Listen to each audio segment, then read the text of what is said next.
You are studying a population with sum of squares equals to 100 and variance equals to 4. Determine the value of the sum of, in brackets, x minus the mean for the population. Okay, now this one is a trick question.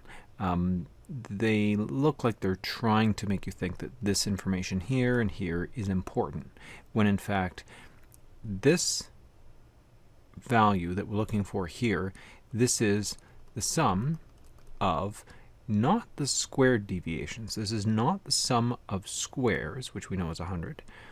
It's the sum of just the deviations. And sum of deviations is always equals to 0. So let's have a look at why that is. So my answer is going to be 0, but I want to show you that this is not important and this is not important.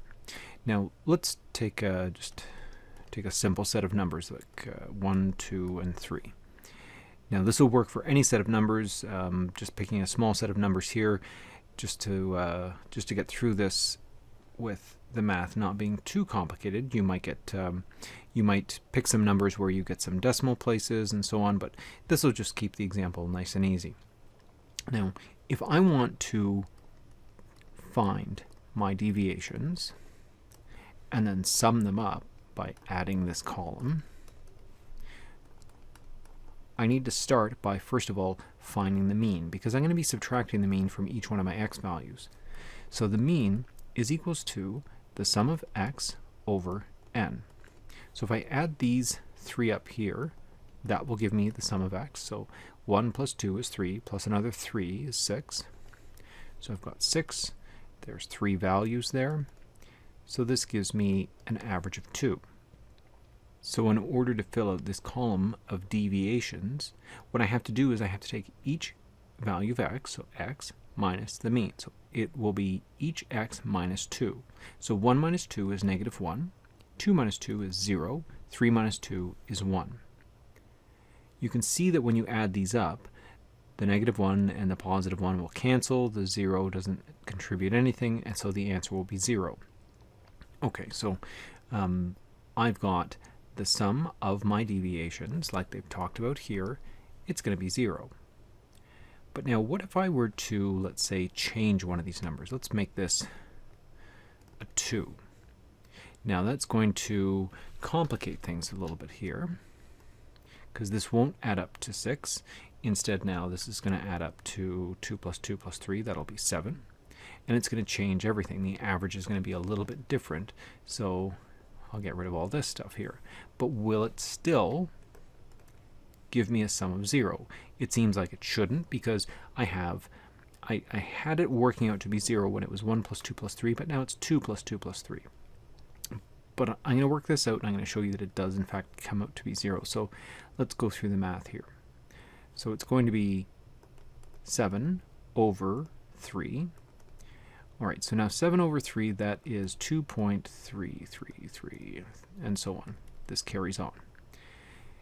If I take that away from each one of these, so 2 minus